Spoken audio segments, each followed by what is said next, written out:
Alors là, en scooter, vous nous emmenez voir Les Passagers de la nuit, qui sort aujourd'hui. C'est un vrai plongeon dans les années 80. Oui, absolument. On suit l'histoire d'Elisabeth, une mère de famille qui est quittée par son mari. Elle est larguée, vraiment, dans tous les sens du terme, parce qu'elle n'a jamais travaillé de sa vie. Elle a 2 ados. Et finalement, elle va trouver un job de standardiste dans une émission de radio nocturne. Vous savez, ces émissions de libre parole, de libre antenne, où elle va faire la connaissance d'une jeune fille mi-vagabonde, mi-papillon de nuit, qu'elle va prendre sous son aile et accueillir chez elle. C'est un film d'une très grande délicatesse sur la reconquête de soi, l'apprentissage de la vie, l'ouverture aux autres, dans une ambiance hyper vintage des années 80. Souvenez-vous, c'était le temps où il n'y avait pas de téléphone portable, où on laissait des messages sur des répondeurs gros comme des magnétoscopes. Vous m'aviez envoyé une carte postale. C'est ça. Où on portait des jeans neige et où on écoutait de la musique sur des Walkman. Une époque où tout allait beaucoup plus... vous savez, c'est les jeans bleu clair avec des petites taches blanches. Ah oui, comme des J'en avais des taches de Perfecto, Javel. des Santiago pour aller avec. C'est un temps où tout allait beaucoup plus lentement, ce qui n'était pas pour déplaire à Charlotte Gainsbourg. Regardez. Les passagers de la nuit, mais tout cher. Nous sommes le 10 mai. C'est Vanda Dorval qui vous accompagne cette nuit encore jusqu'à 4 heures du matin. Et donc vous êtes une inconditionnelle de l'émission? Oui. Et pourquoi reprendre le travail maintenant alors? Je me suis séparée de mon mari. Enfin, il est parti. Je comprends. Comment tu vas faire? T'as jamais travaillé? Merci. Je suis désolé, c'est pas ce que je voulais dire. Bonjour Charlotte. Bonjour. Alors sur le papier, la vie d'Elisabeth semble très éloignée de la vôtre. Est-ce que vous partagez des choses avec elle? Ouais, beaucoup. Le côté un peu secret, solitaire, la tendresse, je crois.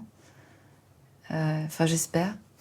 C'est un personnage qui m'a touchée parce que justement, elle se débrouille mal. Elle est dépassée, en fait. Emmène ton barda. Tu peux pas rester là comme ça. Tu vas venir à la maison. On a une petite pièce tout en haut. Je veux pas m'incruster. Mais non, mais tu t'incrustes pas, c'est moi qui te propose. Allez, viens. Dans le film, il n'y a aucun rapport conflictuel. Il n'est question que d'écoute de l'autre, d'entraide, de main tendue.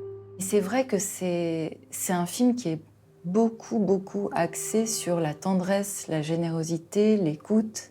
Et aussi une époque qui nous rappelle que sans téléphone portable, sans réseaux sociaux, on avait tellement plus de liberté et on avait tellement plus le temps de s'écouter, de réfléchir, juste de réfléchir. Je me suis pas rendu compte du décor et de la place qu'auraient visuellement les années 80. Je m'en suis rendu compte au moment du tournage. Et j'étais tellement charmée par justement tous ces souvenirs qui, moi, me paraissent quand même récents. Mais en fait, je voyais les enfants dans le film regarder ces objets comme si c'était l'ère préhistorique. Alors que moi, tout résonnait.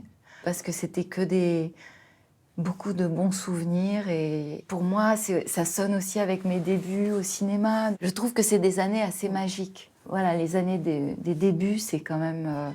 on s'en souvient toute sa vie. Il y aura ce que nous avons été pour les autres. Simplement, nous étions là. Il y avait quelque chose de chaud, d'éternel. Et nous n'étions jamais les mêmes. Ces inconnus magnifiques.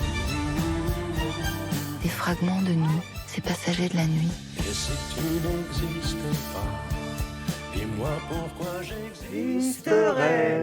Et il y a tout le plateau qui chante sur Joe Dassin parce que ça a un charme fou. Vraiment, d'autant. C'est un film qui a une grande justesse, une sensibilité. Le réalisateur trouve l'émotion vraiment dans l'ordinaire, dans les creux de l'existence. Puis alors, le casting, je vous en parle pas, vous l'avez vu, Charlotte Gainsbourg est absolument irrésistible. Vraiment, Thomas, si vous voulez replonger dans ces heures de votre toute petite enfance, il faut. Allez-y, rejoignez tous Les Passagers de la nuit qui sortent aujourd'hui au Vous savez cinéma. quoi? Les années 80, on va en parler aussi à 9h, parce qu'il y a Lio qui sera avec nous. Donc on va rester avec nous, vous aussi. Petite pause et on revient.